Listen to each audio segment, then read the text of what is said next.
EDTVL, la liberté à tout prix.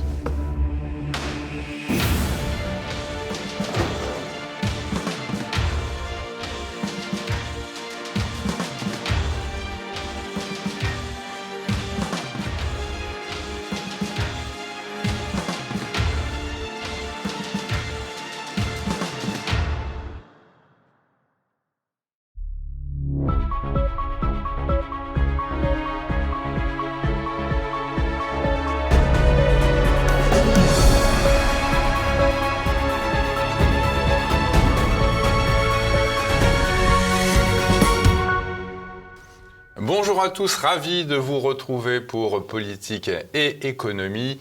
Aujourd'hui, deux invités spéciaux à ma gauche. Jean-Philippe Delseul, vous êtes avocat, vous êtes également le président de l'IREF, l'Institut de recherche économique et fiscale, et vous publiez l'ouvrage dont on va débattre dans un instant, Libéral ou conservateur, pourquoi pas les deux. Et à ma droite, pour apporter la contradiction, Olivier Pichon, professeur d'économie et qui a récemment publié un ouvrage dont on a parlé dans un des derniers Politique et Économie, Les nouvelles routes de la servitude, et c'est sur le totalitarisme au XXIe siècle. Alors évidemment on va parler du libéralisme, du conservatisme. Alors je commencerai par vous, Jean-Philippe Delseul. Être libéral, être conservateur, qu'est-ce que ça veut dire ? Merci d'abord de votre accueil. Oui, il faut commencer par là. Qu'est-ce que ça veut dire ? En fait, ça veut tout dire et rien dire d'une certaine manière, puisqu'il y a beaucoup de gens qui se prévalent de l'un ou de l'autre de manière très différente. Libéral, est-ce que ça veut dire laxiste ? Est-ce que ça veut dire un libéral outre-Atlantique ? Un libéral outre-Atlantique, c'est un gauchiste en France. Voilà. En tout cas, c'est un progressiste très avancé, parfois. Ou alors, est-ce que ça veut dire en fait, un libéral classique, je pense à Adam Smith, à Locke, aujourd'hui un libéral autrichien, Hayek, bon, enfin. Donc on peut évidemment dire beaucoup de choses là-dessus. Pour moi, le libéral, c'est celui, mais on y reviendra, je pense, qui respecte en fait l'individu comme fin, ou la fin de l'individu dans ses fins. Et ça, je crois que c'est essentiel. C'est-à-dire que le vrai grand débat, c'est peut-être d'ailleurs là qu'il y a le débat le plus profond entre libéraux et conservateurs, c'est la question de savoir qui domine l'autre de la cité et de l'individu. Et en réalité, je crois que la réponse du libéralisme classique et d'un conservatisme, j'allais dire, authentique, c'est que il n'y a pas de domination, il y a des ordres différents qui sont nécessaires l'un à l'autre. C'est-à-dire que il n'y a pas d'homme sans cité, parce qu'il n'y a pas d'homme sans famille, et que les familles forment des cités. Mais il n'y a pas de cité et de famille autrement que pour les individus, puisque, en fait, la fin de toute organisation est relative pour les catholiques, ou les chrétiens d'une manière générale, finalement, au salut de chaque individu. Le salut est individuel dans le christianisme, même s'il ne se conçoit jamais sans la communauté dans laquelle il se parfait. Mais en même temps, la cité est une nécessité qui a ses propres vertus. Et le conservatisme est effectivement une approche. Alors le conservatisme, parce que là aussi il y a de très nombreuses façons de le concevoir.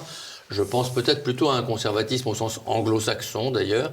Je dirais que je prends le libéralisme continental et le conservatisme anglo-saxon. Vous avez des références chez les Anglais qui sont de cette facture-là. C'est Scruton qui est le plus connu peut-être en France. Wackshott aussi peut-être un peu américain et anglais, mais que vous citez abondamment. Que je cite abondamment l'un et l'autre. Le conservatisme alors est donc finalement dans une attention plus forte au rôle de la cité, à l'ordre dans la cité, l'ordre dans lequel, le libéral le dit, sans lequel, il n'y a pas de vraie liberté, donc il n'y a pas d'opposition là-dessus, mais l'attention est plus focalisée sur ces choses-là. Voilà. Est-ce que vous auriez une réponse, Olivier, à apporter ? Alors, j'ai évidemment beaucoup de réponses, cher Jean-Philippe Delseul, mais je citerai Peggy, que j'ai mis en exergue de mon livre. « L'ordre et l'ordre seul fait en définitive la liberté ». le désordre fait la servitude. Bon, nous sommes d'accord là-dessus, bien entendu. Mais c'est pourquoi j'ai intitulé le livre « Les nouvelles routes de la servitude ». Or, si vous me permettez, je vous citerai aussi, puisque dans votre introduction, vous nous dites que libéral et conservateur, ça pourrait être un oxymore. En effet, une contradiction dans les termes, et je voudrais pousser plus loin la logique. Parce que le libéralisme peut être un espèce de rouleau compresseur quasi révolutionnaire, quasi destructeur. Considérez par exemple les révolutions socialistes, les révolutions communistes. Elles sont brutales, elles bouleversent l'ordre établi, évidemment, mais ensuite elles se montrent d'un conservatisme extraordinaire. Prenez l'Union soviétique. Même dans son iconographie, c'est tout à fait extraordinaire de voir le statuaire, par exemple, des héros du socialisme soviétique. Il ressemble aux statues d'Arno Breker, c'est-à-dire les statues nazies, enfin les statues allemandes, si vous préférez. Permettez-moi de vous citer un auteur que je cite dans mon livre, c'est « Si vous avez toujours cru que tout le monde devait jouer selon les mêmes règles et être jugé selon les mêmes normes, cela vous aurait valu d'être qualifié de radical il y a 60 ans, de libéral il y a 30 ans et de raciste aujourd'hui. » Qui est l'auteur? L'auteur, Thomas Sowell, un économiste noir américain. Oui, je le connais. Vous le connaissez, c'est un personnage tout à fait exceptionnel. Donc, si vous voulez, je crois que le libéralisme a eu des effets extrêmement destructeurs. Son introduction, la logique du marché a bouleversé, y compris d'ailleurs, les États émergents, qui en ont tiré quelques bénéfices. Il faut le reconnaître. Bon, on vit mieux dans certains d'États, même l'Inde. Il y a une classe moyenne qui sort, qui évolue. Dans un certain nombre de pays d'Asie, on voit monter une classe moyenne, incontestablement. Mais à côté de ça... Est-ce qu'en Occident, par exemple, on vit mieux grâce au libéralisme? Alors, c'est pas tout à fait le cas, à mon avis. La classe moyenne a beaucoup souffert. Mais sont-ce les effets du libéralisme ou les effets d'un laisser-aller qui n'est peut-être pas le laisser-aller des libéraux? Je vous pose la question, bien entendu. Non mais, alors d'abord, je vais le dire parce que je le pense. J'ai aussi lu avec intérêt et plaisir votre ouvrage, même si je n'en partage pas toutes les conclusions, en tout cas, pour le moins, mais plus largement les analyses. C'est là qu'on voit que c'est compliqué, d'ailleurs. Oui. Je crois, peut-être pour essayer de répondre d'un peu haut, qu'en réalité, bien sûr, vous avez raison de citer Péguy, il n'y a pas de liberté sans un certain ordre. En réalité, ce qui est dangereux, c'est d'absolutiser ce que sont les moyens. Oui, oui. Donc, quand on absolutise la cité, c'est dangereux, Oui. Et ça donne l'Union soviétique ou d'autres ordres Oui. qui sont, sinon toujours totalitaires, du moins tyranniques. Et quand on absolutise la liberté, c'est la même chose. Car la liberté, en réalité, dans l'ordre libéral tel que je le conçois, la liberté n'est jamais qu'une fin. N'est jamais une fin. Elle n'est jamais une fin, bien sûr. Elle est un moyen. Elle est un moyen, sauf peut-être pour les gouvernements. Parce que pour eux, elle est dans l'objet de leur mission que d'établir la liberté des individus. Et donc c'est différent. Mais pour les individus eux-mêmes, ce qu'on peut appeler les personnes si vous préférez, mais les connotations sont un peu différentes. Pour les individus, eh bien, la liberté n'est toujours et jamais qu'un moyen au service de ses fins. Alors, une fois qu'on a saisi, si vous voulez, cette différence dans les approches, je pense qu'on est plus à l'aise pour admettre que, au fond, on peut cheminer avec un ordre et, je vais rajouter, une tradition. Et les conservateurs ont aussi cette force de savoir préserver la tradition au sens du progrès qui a réussi. Car pour moi, c'est ça, la tradition. Alors ça, c'est une idée très chère aux libéraux. À savoir que l'humanité procède par la méthode des essais-erreurs. Bien sûr. Et qu'il faut lui laisser procéder ainsi, parce qu'elle va choisir systématiquement ce qui a le mieux réussi. Mais est-ce que ça se vérifie expérimentalement? C'est ça. Alors, ça se vérifie évidemment expérimentalement, car si ça ne se vérifiait pas, nous n'en serions pas là où nous en sommes. Le progrès, c'est votre le progrès progresse, je fais intentionnellement cette redondance, par justement cette idée que les hommes, peu ou prou, ils se trompent souvent, mais globalement, ils avancent parce qu'ils retiennent ce qui marche. Ce qui marche à un moment donné, car ça ne marche pas toujours de la même manière. Ça évolue. C'est pour ça qu'une tradition doit elle-même évoluer. Mais je vais rajouter autre chose, c'est que c'est précisément très important aussi d'être toujours dans une attitude de prudence, l'attitude prudentielle, qui est essentiellement et conservative et libérale d'ailleurs pour moi, et qui est au fond à la source de notre philosophie politique commune, qui est celle d'Aristote. Oui. In medio stat virtus. Oui. Voilà. Alors peut-être avançons avec Turgot, qui était quand même un ministre libéral de Louis XVI, qui disait ceci, qu'il faut foudroyer tout ce qui s'insère entre l'individu et le marché. Alors, est-ce que le libéralisme est vraiment synonyme de liberté? Est-ce qu'il est vraiment au service de la liberté? Alors, je dois dire que, Turgot, il a écrit énormément. Hein. Il y a 10 volumes des écrits de Turgot, beaucoup de lettres. Bon, mais il a échoué politiquement. Lui, il a réussi économiquement. Il n'a pas réussi à désendetter le royaume. Il était sur la bonne voie. Alors, je rappelle en 2 mots, quand même, parce que nos auditeurs ne connaissent pas tous Turgot, et ils en sont excusés, on ne peut pas tout connaître.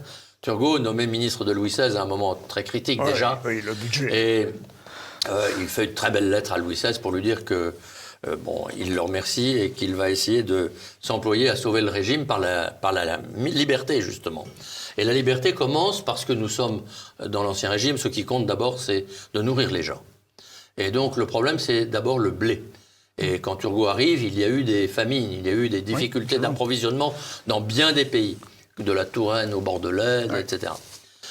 Et donc, Turgot dit, mais en fait, on n'arrive pas à nourrir les gens parce que le blé ne circule pas. Et il ne circule pas parce qu'il y a des taxes sur chaque territoire, il y a des octrois, il y a des réglementations différentes. Il y a des temps-lieux, des droits de péage sur les routes, sur les ponts, c'est ça, etc. exactement. Donc, et donc, il libéralise et il dit, vous verrez, alors ça fait peur. C'est revenir sur l'esprit des corporations. Mais lui, il libéralise. C'est ça l'idée de... quand il dit marché ici, je pense qu'il pense à ces marchés organisés, si vous voulez. Et lui, il dit, non, il faut libérer les individus.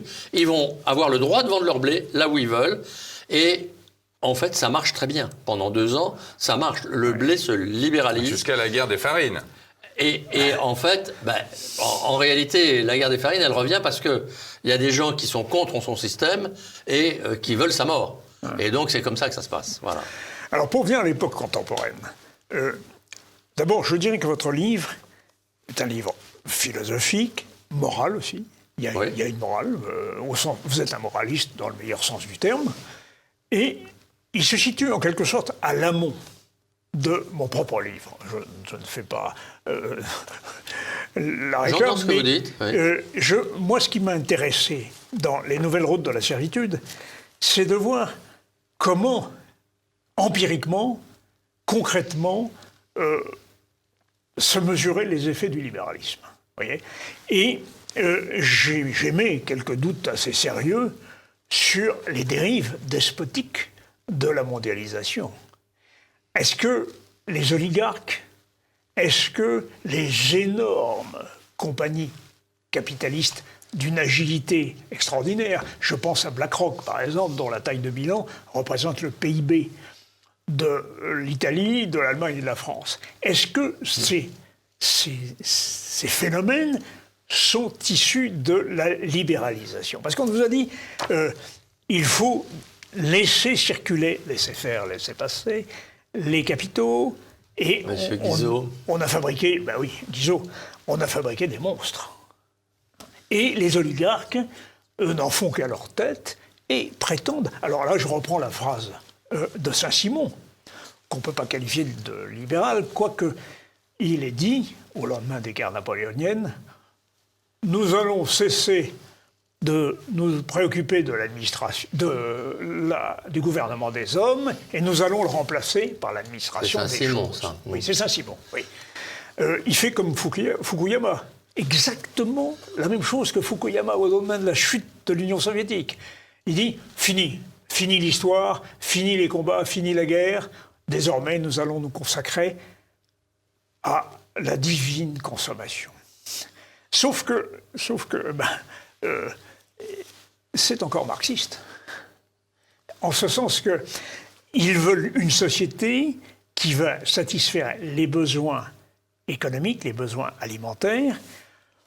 Par quelle voie? Je ne sais pas. Mais pour l'instant, on a décidé que la libéralisation allait permettre de nourrir les peuples, ouvrir les frontières allait permettre de livrer. Et comme le disait Pierre tout à l'heure, est-ce que la classe moyenne française en a bénéficié? Elle a assisté à des phénomènes quand même dramatiques, délocalisation, perte d'emplois industriels. Vous vous rendez compte aujourd'hui, chers téléspectateurs, que l'Italie est le 4e exportateur industriel mondial et loin devant la France. On ne reconnaît plus notre pays. Et vous savez pourquoi? Alors, dites-nous pourquoi. L'État-providence. La France est le champion de l'État-providence. Le champion n'est pas élément obligatoire, Alors, ça c'est certain. vous posez de très nombreuses questions qui mériteraient, chacune d'elles, un débat d'1 heure, sinon beaucoup plus. Mais je vais essayer juste de vous donner quelques éléments. Vous parlez, finalement, du capitalisme d'une manière très générale, en mêlant ces capitalistes russes qui, en réalité, n'ont réussi que par ce qu'on appelle un capitalisme de connivence, c'est-à-dire que moi j'appelle un socialisme de connivence. C'est-à-dire qu'en fait, tous ces Russes qui ont fait fortune et qu'on voit parader aujourd'hui à Courchevel ou à Saint-Tropez, ce sont des gens qui ont repris à vil prix les entreprises d'État et qui, par des marchés avec l'État, qu'ils ont eus pour des raisons politiques ou de pot de vin, ont réussi à développer leurs affaires, à en payer le prix et à les développer pour s'enrichir dans des quasi-monopoles dus à cette connivence avec l'État. Mais pardon de vous interrompre, mais quand je parlais d'oligarques, je pensais aussi aux oligarques de l'Ouest. Mais non, mais il n'y a pas d'oligarque à l'Ouest. Il n'y a d'oligarque qu'à... La notion d'oligarque, c'est justement cette classe qui a préempté l'économie anciennement socialiste pour en faire la sienne en collusion avec l'État, dans le cadre de relations financières extrêmement suspectes. À l'Ouest, tout n'est pas rose, bien sûr, mais les choses sont complètement différentes. Alors j'ai bien vu dans votre ouvrage que vous en voulez beaucoup à BlackRock. Non, j'en veux pas à BlackRock. Non, je comprends. Et j'en veux à BlackRock, par exemple, d'avoir décidé, par des petits fonds qu'il contrôle, d'éliminer le patron de Danone, par exemple, qui était un... Alors justement, moi, je me suis réjoui qu'il élimine le patron de Danone, qui était un fou furieux. Mais non. Bon, alors on va discuter. Non, c'est un chrétien social. On peut reprocher. À mon avis, c'est un social qui a une vision du christianisme qui n'est pas la mienne. Mais bon, chacun. Attendez, on va parler de ça autrement. Je voudrais quand même d'abord dire, vous ne pouvez pas comparer le système de l'oligarchie, les oligarques et l'oligarchie, à la russe, parce que l'oligarchie, ça veut dire beaucoup de choses aussi, mais avec le système de l'entreprise de marché à l'Ouest, dans les pays qui ont des économies de marché théoriquement libres. Alors, je vais répondre en disant d'abord que BlackRock n'est pas exactement ce que vous dites, parce que quand vous dites BlackRock développe finalement un chiffre d'affaires correspondant à celui au PIB de 4 pays. Non. BlackRock a des participations, souvent minoritaires, dans des entreprises dans le monde entier, en général des très grandes entreprises, qui font que si on cumule le chiffre d'affaires de toutes ces grandes entreprises dans lesquelles il a parfois quelques pourcents, on arrive au chiffre que vous mentionnez. Permettez-moi de dire que vous trompez un peu votre lecteur. Alors, pardon, mais vous provoque. Là où je ne le trompe pas, c'est lorsque BlackRock décide de la nomination de plus de 300 chefs d'entreprise dans un certain nombre d'entreprises américaines. Parce que dans certains conseils d'administration, il ne décide d'ailleurs que rarement tout seul, mais il a un poids parce qu'il finance effectivement des choses. Mais là, c'est monopolistique, ça. Non, c'est pas monopolistique, car d'abord, ces entreprises n'ont jamais été forcées. La notion de monopole, elle est trop large. Il faut distinguer le monopole obligatoire, c'est-à-dire celui Oui. qui a été constitué par un État qui en a saisi le capital et qui a interdit à d'autres, publics par la loi, de faire cette activité qu'elle réservait à sa société, en général publique. Et puis la notion de monopole, parce que Google a un certain monopole, parce qu'en fait il a tellement bien réussi dans son domaine que aujourd'hui on a beau nous offrir d'autres services, et il y en a en France qu'on nourrit à coups de subventions, je ne les citerai pas par politesse, et qui ne réussissent pas parce qu'ils ne savent pas faire.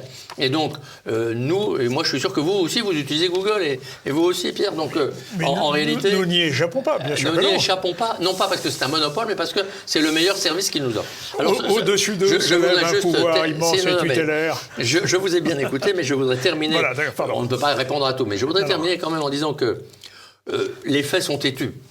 Et quand je constate la façon dont les choses se sont développées dans le socialisme stalinien ou le socialisme poutinien qui lui a succédé avec des oligarques, en réalité, si je le compare au capitalisme occidental, avec tous ses défauts, et je ne nie pas en bloc ce que vous en dites, il y a effectivement des excès, mais si je compare, je constate que l'un n'arrive pas à rehausser le niveau de vie et de liberté d'expression, etc., de ses concitoyens, tandis que l'autre, avec bien des nuances et bien des défauts, arrive à faire vivre son monde mieux qu'il n'a vécu. Et je voudrais simplement terminer en disant...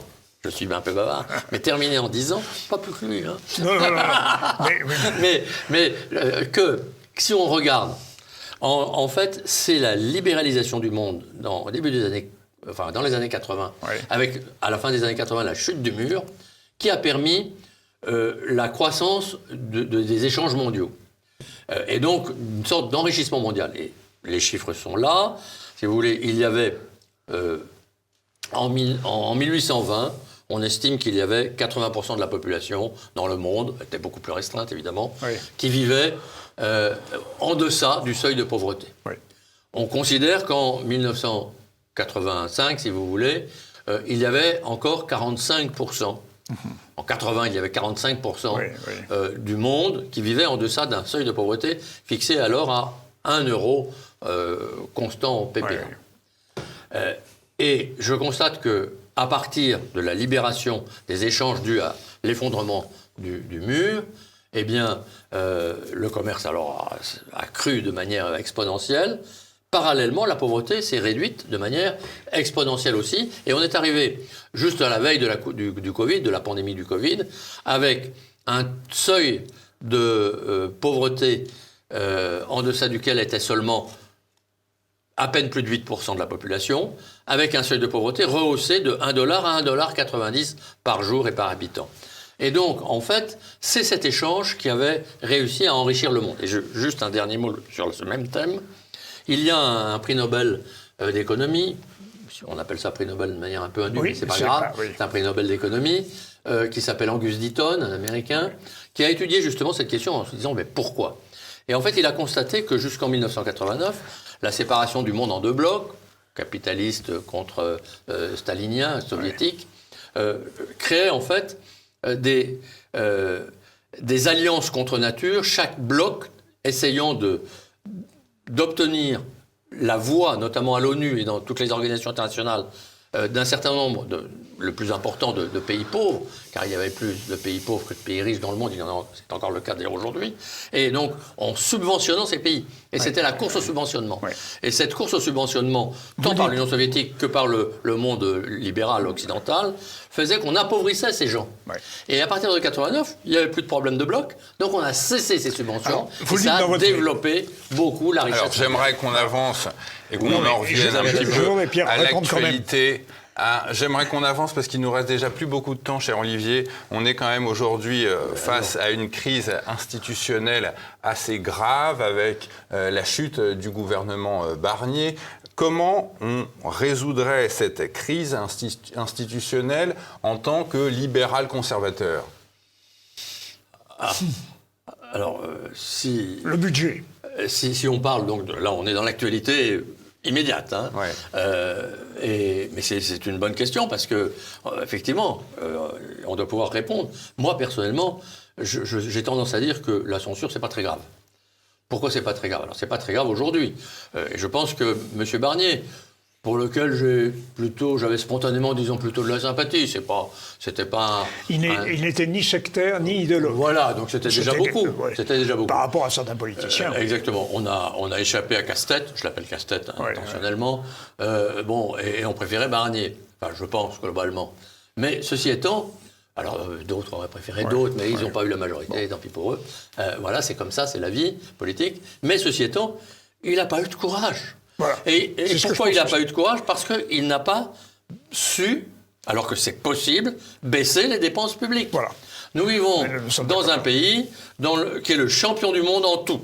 Champion du monde en dépenses sociales, 33% contre 23% en moyenne dans l'Union européenne, qui est déjà au sommet dans le monde. Champion du monde des prélèvements obligatoires, on est à 46% contre 40% dans l'Union européenne. Oui. Champion des dépenses publiques, on est à 58% contre moins de 50%, on est plutôt à 35%, enfin ça dépend de quelle référence on prend, mais dans la plupart des pays, etc., etc. Donc en réalité, ce que je dis, c'est que c'est de sa faute. S'il avait eu du courage, peut-être qu'il aurait perdu aussi, mais avec panache. Alors, là, c'est sans panache. Là-dessus, nous sommes d'accord. Son budget a manqué de courage. Il ne s'est pas attaqué au fond. Ce budget ressemblait comme un frère à tous les budgets qui avaient précédé. Exactement. Et qui nous avaient conduits à la crise. Bon. Il fallait évidemment tailler dans les agences gouvernementales. Je le dis pour nos téléspectateurs, les agences gouvernementales françaises avaient été l'objet d'un rapport de la Commission des finances en 2012 qui s'alarmait de ce qu'elles coûtent 50 milliards d'euros en 2012. Elles coûtent aujourd'hui, ces mêmes agences gouvernementales, 79 milliards pour près de 400 000 employés. Alors, bien sûr, il y en a certaines qui sont utiles. Bon. Mais il fallait tailler dans ces agences gouvernementales, un petit peu comme va le faire Trump, qui va tailler dans les agences gouvernementales. Alors, il attribue l'existence de ces agences gouvernementales, il attribue cette existence à la dette. Je crois que la dette américaine a d'autres explications, mais ça peut en être une. En tout cas, il fallait avoir un budget courageux. Et malheureusement, il n'a pas eu. Alors, moi, je voudrais revenir quand même sur une question. C'est le développement de l'ancien tiers-monde, qui est en train d'émerger sous la forme du Sud global. Et je me permets de vous faire remarquer que la montée en puissance du Sud global est essentiellement due à ces États, beaucoup plus qu'au marché. Seulement, le marché sert pour les exportations. Prenons l'exemple de la Chine. Vous avez entendu parler d'une thèse que j'ai souvent énoncée sur ce même plateau, le fameux triangle de Rodrik. Rodrik est un économiste américain, d'origine turque d'ailleurs, qui montre que dans les trois, c'est le trilemme, dans les trois paramètres de l'actuelle mondialisation, donc il y a la mondialisation commerciale, il y a la démocratie et l'État-nation. Il montre très justement que les pays ne peuvent pas choisir les trois. S'ils en prennent deux, il faut en sacrifier une. Et ainsi de suite. Ainsi, par exemple, la Chine, qui est l'exemple le plus frappant, elle se jette à corps perdu dans la mondialisation. On n'aurait jamais dû la faire entrer dans l'OMC. Bon, je pense que vous ne serez pas d'accord avec moi là-dessus. Jamais on n'aurait dû la faire entrer dans l'OMC. Je suis entièrement d'accord avec vous. Vous êtes d'accord avec moi? Eh bien, c'est parfait. Mais la Chine joue à fond le jeu de la mondialisation. J'ai écrit là-dessus, d'ailleurs. Elle défend un État national puissant et excessif, bien entendu. C'est une dictature. Mais, évidemment, c'est ce que Rodrik appelle la ceinture dorée, quoi. Il n'y a pas de démocratie en Chine. Bon, l'Europe, par contre, si elle veut sauvegarder son rôle international, est obligée de remettre le pouvoir à la Commission européenne, laquelle n'est pas élue. Et là, il y a une véritable atteinte aux principes démocratiques. Sans compter que beaucoup d'Européens, enfin d'européistes, rêvent de voir disparaître l'État national. Bon, bref, on ne peut pas utiliser les trois facteurs du trilemme de Rodrik. Alors, ce qui veut dire que, dans une certaine mesure, la croissance dont nous nous félicitons, les Chinois mangent mieux, les Indiens aussi, il y a un développement de l'Inde qui est tout à fait spectaculaire. Est-ce que, d'une part, ce ne sont pas les États qui ont favorisé ce développement? Et d'autre part, est-ce qu'il n'y a pas eu un phénomène de vase communicant? Tout à l'heure, Pierre évoquait le problème des classes moyennes françaises, qui l'ont payé très cher quand même. Est-ce qu'il n'y a pas eu un phénomène de rééquilibrage au détriment des classes moyennes des pays développés? C'est une thèse à laquelle je ne crois pas. Je pense que, d'ailleurs, cette thèse n'est pas crédible parce qu'il n'y a pas de raison qu'elle ne peut pas être vraie puisqu'elle ne s'appliquerait qu'à la France et pas à beaucoup d'autres pays qui ont développé leur classe moyenne alors qu'ils sont exactement dans la même situation que la France. Alors pourquoi d'autres pays comme les Pays-Bas, comme le Danemark, comme l'Allemagne, même si elle est en difficulté aujourd'hui, comme un certain nombre de pays dans le monde, ont pu développer leur commerce et d'ailleurs maintenir des balances commerciales équilibrées, voire positives, et faire grandir leur classe moyenne. Le PIB moyen par habitant, en réalité, est très en retard en France par rapport à bien d'autres pays, que ce soit ceux que je viens de citer, les Pays-Bas. Je ne parle pas de ceux qui sont au sommet parce qu'ils ont des situations particulières, la Suisse, le Luxembourg, l'Irlande. Oui. Je ne parle pas d'eux. Encore que l'Irlande, le pays le plus pauvre qui est devenu le plus riche d'Europe, oui, quand même, c'est spectaculaire. Pourquoi? Par la liberté. La liberté et l'éducation. La baisse des taxes ça s'appelle la liberté. Fiscale. Quand il n'y a plus de taxes. Pour les entreprises. Quand il n'y a plus de taxes, ça s'appelle la liberté. 12%. Ben oui, mais alors, écoutez, mettons 12%. Franchement, je ne vois pas pourquoi on s'en prive. Ils sont plus riches. Maintenant, ils vont redistribuer de l'argent. Vous avez vu, le gouvernement, il redistribue de l'argent aux contribuables. Donc, je pense, si vous voulez, que la France est restée très en retard parce que, précisément, au lieu de permettre aux gens de travailler et leur donner envie de travailler, eh bien, on a pénalisé le travail et favorisé les subventions, favoriser les allocations, favoriser les aides, favoriser les prises en charge. Et donc, en fait, on a rendu les gens incapables de se prendre en charge eux-mêmes. On leur a désappris à gérer eux-mêmes leur vie. Et de ce fait, on a appauvri la France entière. Alors, le phénomène. J'aimerais qu'on avance, s'il vous plaît, cher Olivier. Vous nous expliquez, Jean-Philippe Delseul, que la construction européenne a bien été lancée par des libéraux conservateurs. Vous citez Gasperi, quelques noms, Gasperi, oui. Et Gasperi, Adenauer.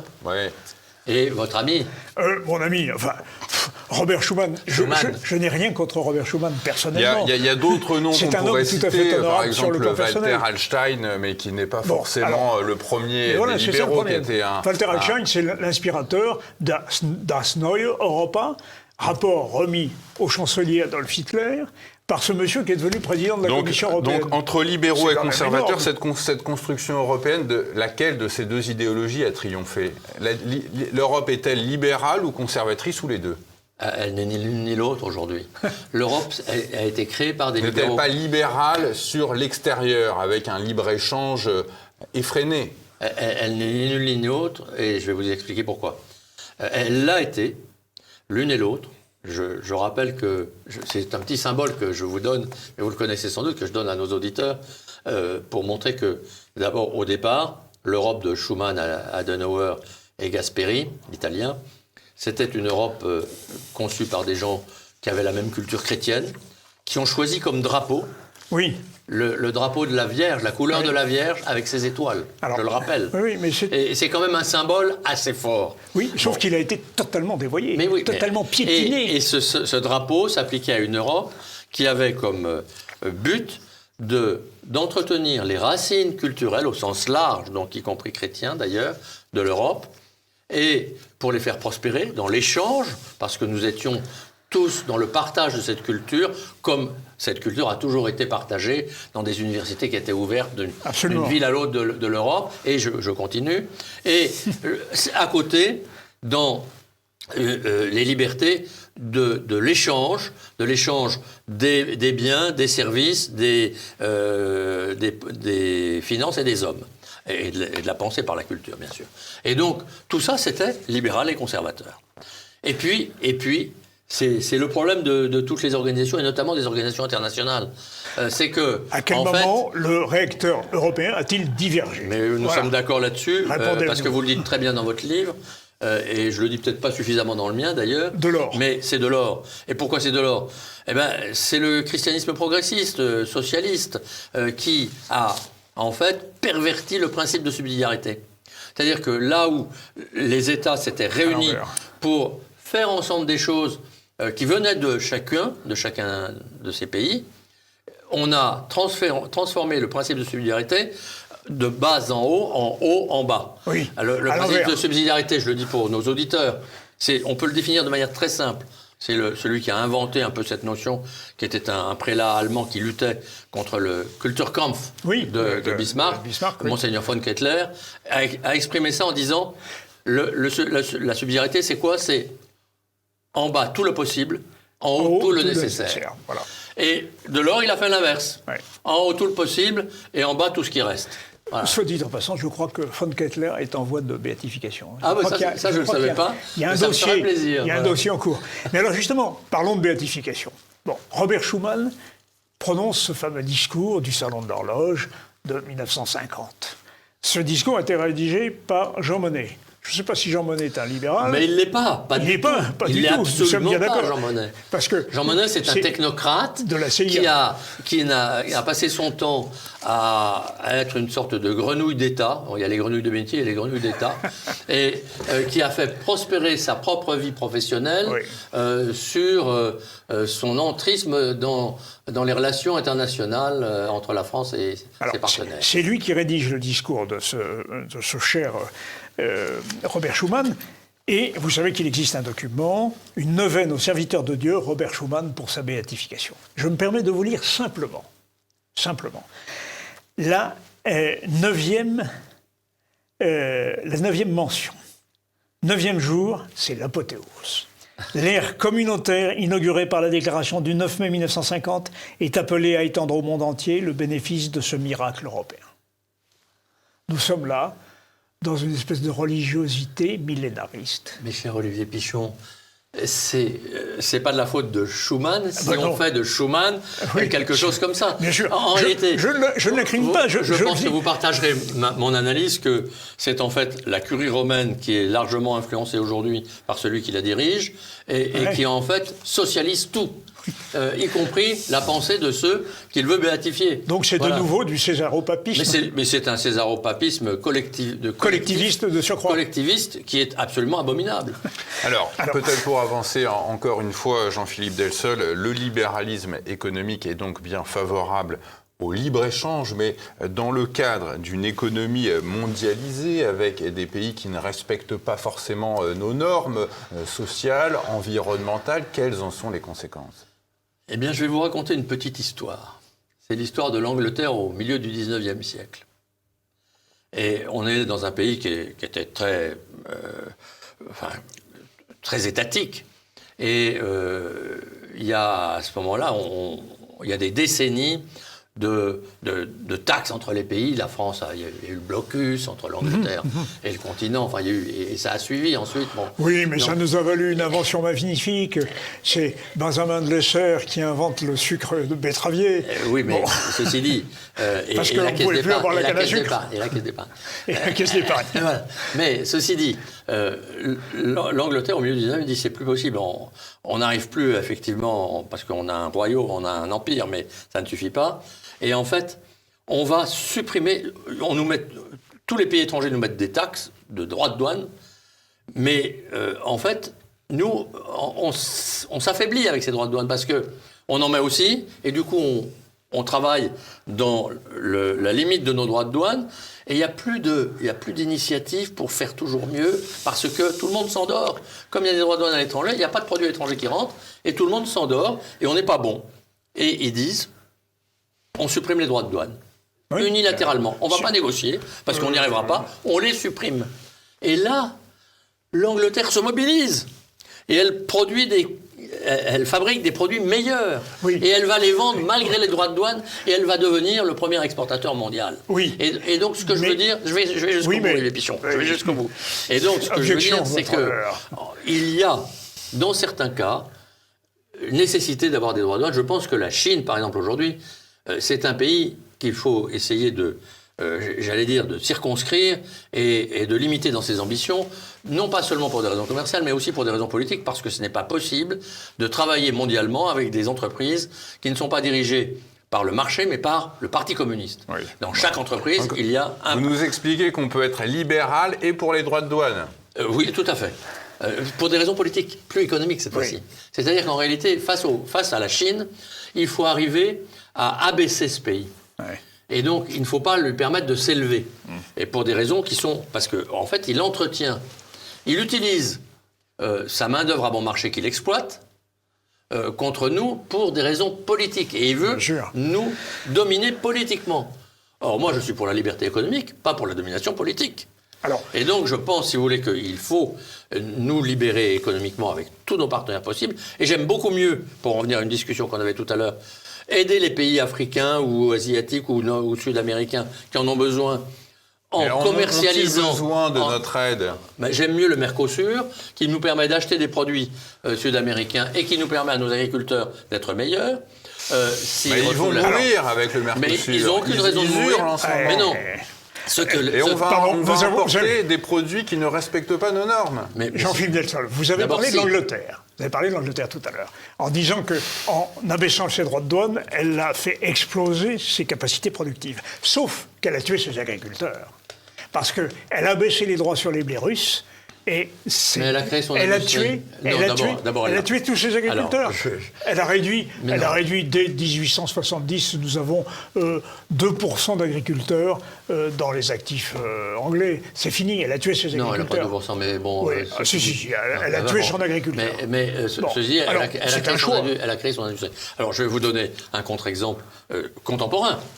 La Nouvelle-Zélande, à la fin des années 80, dans les années 80, est un pays qui est à peu près l'équivalent de la France, pas en taille, il y a 5 millions d'habitants en Nouvelle-Zélande. Mais elle est à l'autre bout du monde, et c'est un pays, en termes de collectivisme agricole, c'est la même chose. C'est-à-dire que les agriculteurs sont aidés en tout, ils sont réglementés, etc. Et là, il y a des socialistes, mais à la néo-zélandaise, c'est des libéraux style français. Style Danemark. Et qui disent, non, mais ça suffit, ça maintenant, ça ne peut pas marcher. On supprime, du jour au lendemain, en un an, ils ont tout supprimé. On supprime toutes les aides, ils en ont gardé 2% sur ce qu'ils avaient avant. On supprime une grande partie des réglementations, et puis voilà, vous vous débrouillez. Alors ceux qui ne vont pas être classés, il y a eu des aides pour le reclassement d'un certain nombre d'agriculteurs, parce qu'il y a eu des réductions d'exploitation. L'augmentation des surfaces. Des regroupements. Eh bien, c'est la mort des petits, ça, le regroupement des... Il y a quelques petits qui sont morts, oui, parce que ça n'était plus vivable. Mais parce que... Non mais, attendez, ne nous accrochons pas à des exploitations, à des micro-exploitations familiales, ça n'a pas de sens si c'est pas vivable. On ne fait pas vivre les gens de subventions. Quand on fait vivre les gens de subventions, en fait, eh bien... Oui, mais on peut vivre sans subvention en étant un petit. On ne respecte pas leur... Est-ce qu'une exploitation familiale... On ne respecte pas leur dignité. Ne peut-elle pas vivre sans subvention? Mais elle ne peut pas vivre, si elle est trop petite aujourd'hui, elle ne peut pas vivre. Ouais. Et donc, il faut une certaine taille pour vivre. Ouais, et la Nouvelle-Zélande, en réalité, aujourd'hui, sans subvention, ça fait 40 ans que ça dure, et il n'y en a pas plus aujourd'hui qu'hier, elle exporte dans le monde entier, elle est capable de nourrir 45 millions de personnes alors qu'elle n'a que 5 millions d'habitants. Donc, ça veut dire que quasiment 88% de sa production, elle l'exporte. Ses agriculteurs vivent en moyenne 2 fois mieux que les Français. Les exploitations, en moyenne, gagnent 2 fois plus que celles de la France.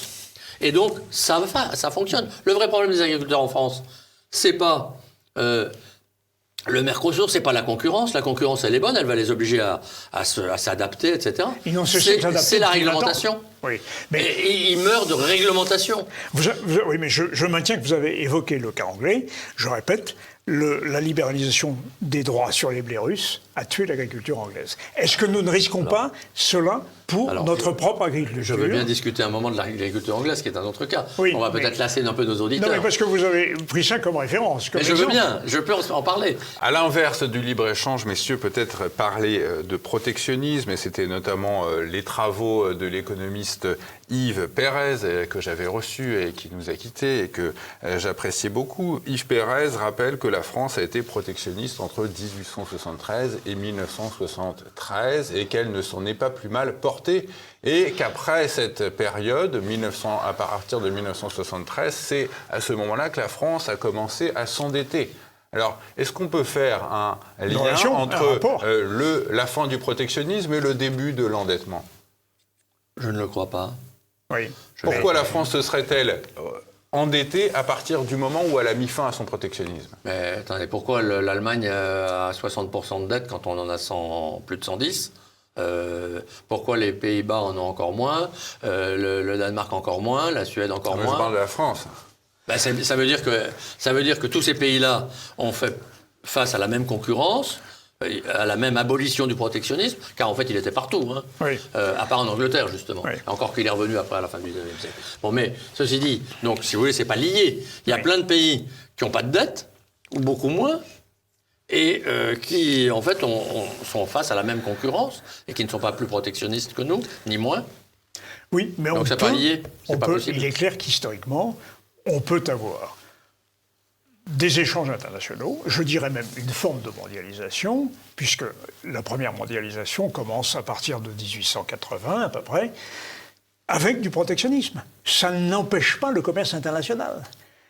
Ah ben, ça ne l'empêche pas, mais ça le réduit. Ça, c'est clair. C'est à partir du moment... C'est quand même... Si on regarde les 45 dernières années, c'est à partir, comme je le disais tout à l'heure, du poids qu'a pris l'OMC, à l'époque l'Organisation mondiale du commerce, qui a, de manière multilatérale, réduit tous les droits de douane, que le commerce a pris son essor. Et j'ajoute que vous ne pouvez pas non plus raisonner dans le monde d'aujourd'hui, dont les transports de marchandises, de biens et de personnes, comme de flux financiers, sont infiniment plus facile qu'autrefois, on raisonnait autrefois. Oui. Alors, prenons le cas des États-Unis. En 1865, les Yankees, le Nord, l'emportent.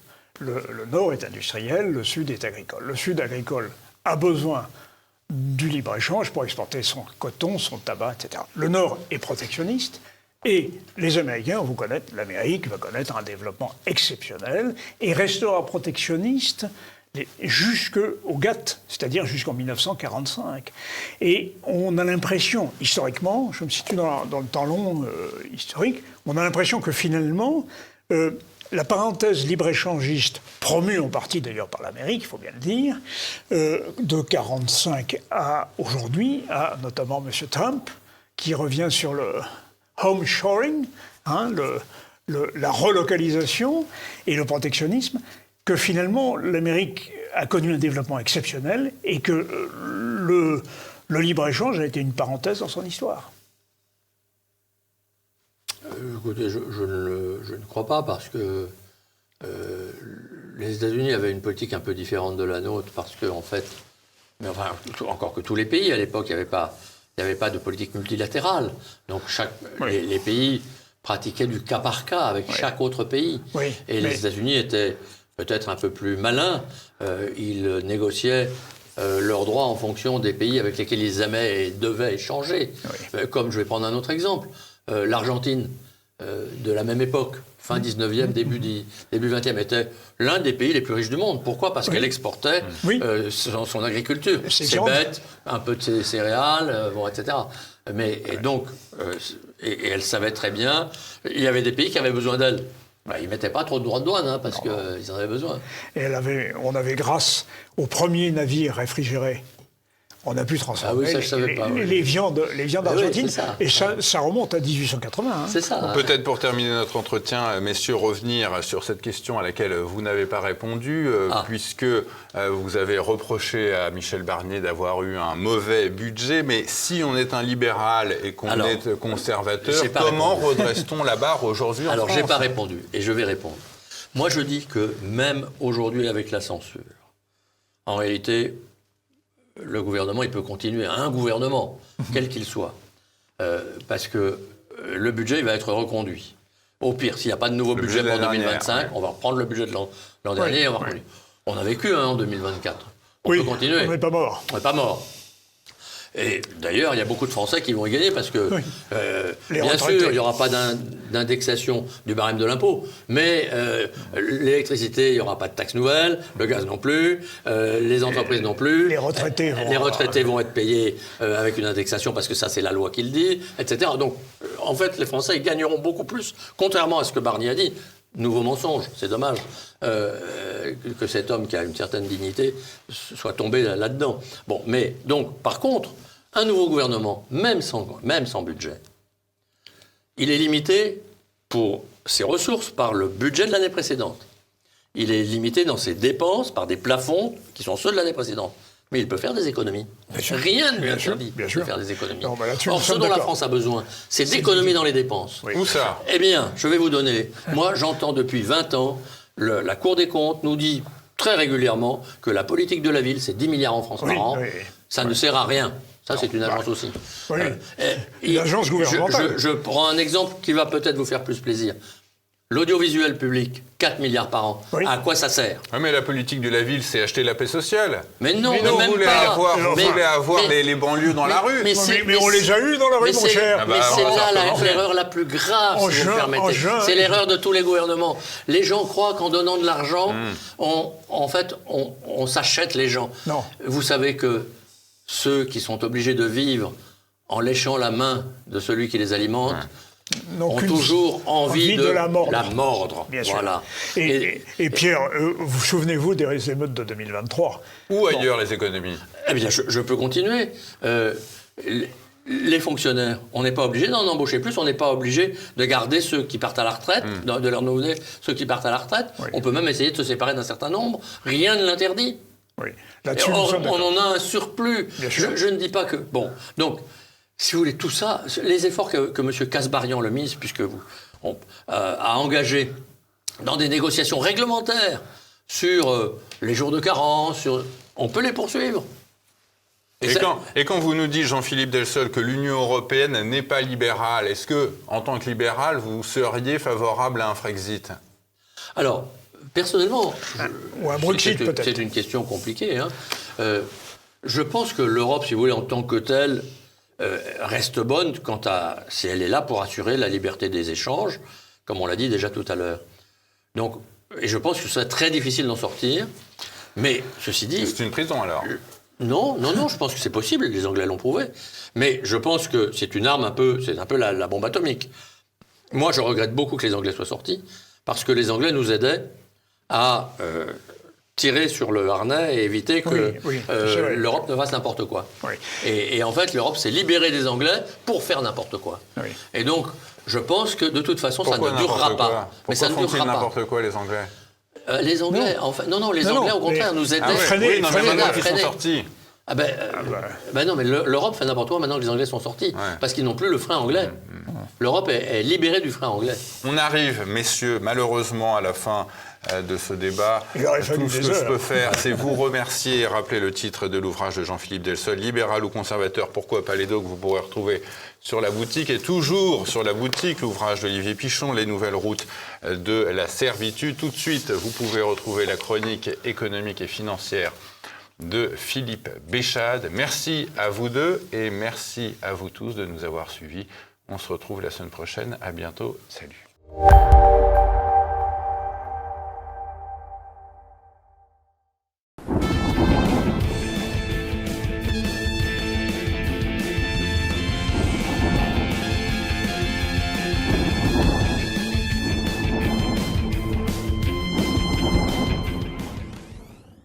Bonjour et bienvenue pour ce rendez-vous hebdomadaire de décryptage de l'actualité économique et géopolitique, et surtout politique. En mode affranchi, je salue tous les abonnés de TV Liberté pour cette chronique que je vais intituler « On va vers le chaos ?» Les marchés adorent ça. Vous pensez que je plaisante? Mais pas du tout. Regardez quelle fut la réaction des marchés financiers mercredi soir à 21h. On regarde évidemment les cotations en transactions électroniques. Eh bien, la réaction, elle fut inexistante, absolument inexistante, comme comme pour un fait accompli, un énorme non-événement, avec un CAC 40 qui a perdu, jusqu'à 0,3% vers 21h30 avant de les reprendre dès jeudi matin. Quant aux marchés obligataires, non seulement ils n'ont pas paniqué, mais le rendement de nos OAT s'est encore détendu. Il était de 2,89 mercredi dernier, il était tombé à 2,87 le jeudi soir, c'est-à-dire en fait près de 15 points de moins que 10 jours auparavant, lorsqu'on a commencé à parler d'un risque de vote de la motion de censure conjoint par LFI et le Rassemblement national. Et si on remonte un peu plus loin, au 21 novembre, où on a commencé, là aussi, à se dire qu'une motion de censure, ça commençait à sentir le roussi, eh bien là, nos OAT ont carrément perdu ou abandonné, effacé 23 points de rendement. Autrement dit, la France se refinance aujourd'hui presque un quart de point moins cher qu'avant la dissolution. Quant au CAC 40 qui évoluait aux alentours de 7150 autour du 21 novembre, on le retrouve au-delà des 7300 points. Alors, quand on vous parlait de chaos, de fleuves de sang, d'invasion de grenouilles, de moustiques et de temps, on s'aperçoit en fait que le lendemain de la censure a été d'une incroyable banalité sur les marchés. Bon, ça veut dire qu'en fait, tout était déjà anticipé. Alors comment les marchés peuvent-ils en savoir autant ? N'oublions pas quand même que le premier créancier privé de l'État français, c'est BlackRock, et que son patron a son rond de serviette à l'Élysée.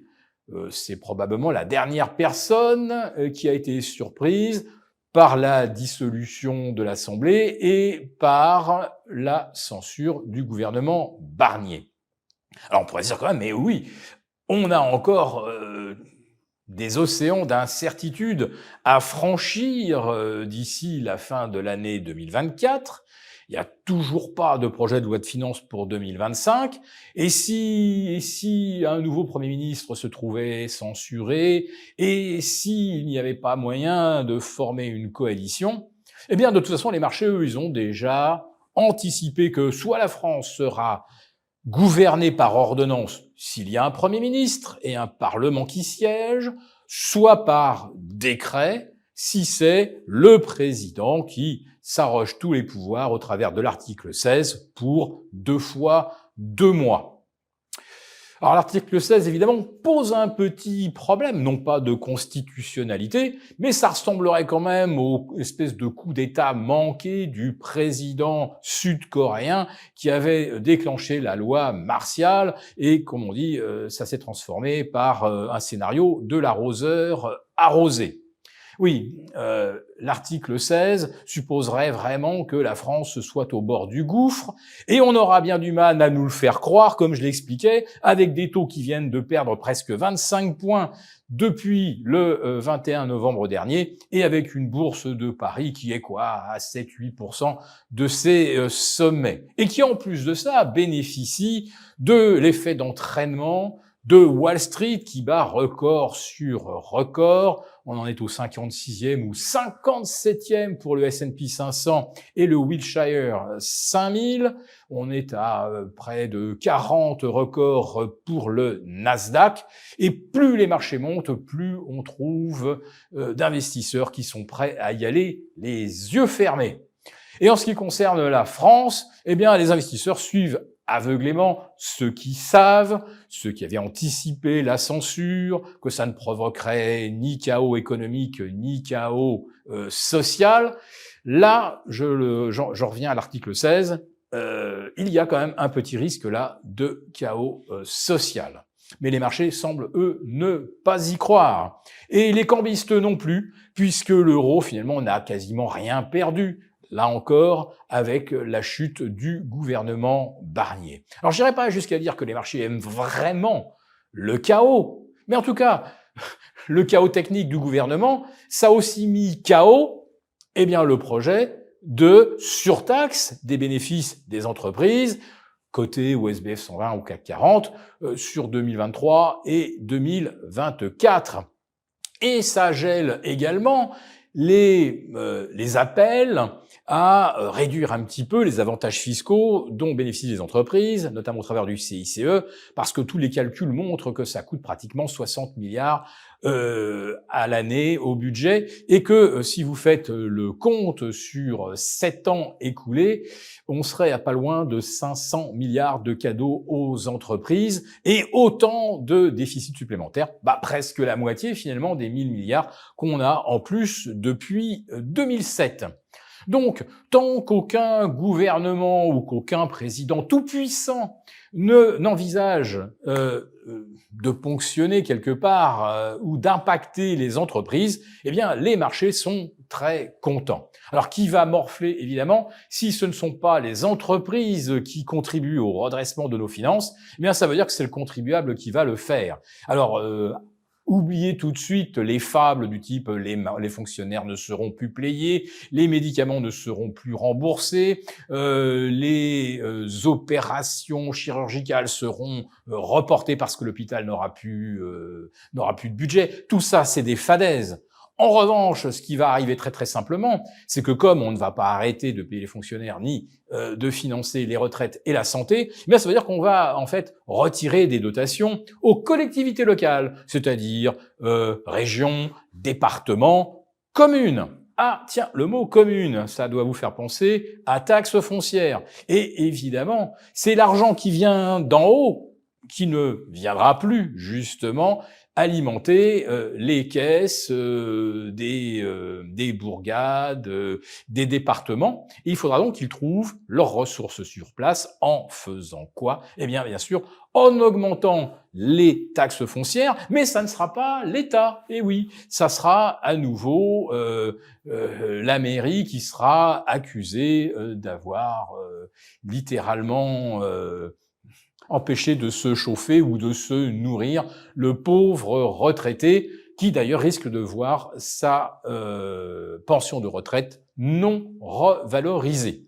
Et on se rappellera quand même que si le RN a censuré le gouvernement Barnier, c'était justement pour le contraindre à revaloriser, comme tous les ans, les retraites au niveau de l'inflation. Ça peut servir pour de prochaines législatives en juillet 2025. Nous avons conçu à votre attention un rapport spécial que vous obtiendrez gratuitement en cliquant dans le lien en description de cette vidéo. Un rapport spécial qui analyse toutes les conséquences économiques, financières et patrimoniales. Et bien sûr, ce rapport vous offre également des mesures, des initiatives à mettre en place très rapidement pour protéger votre épargne, celle de vos proches. Tout ça donc dans un rapport gratuit que vous obtenez en cliquant en bas de cette vidéo.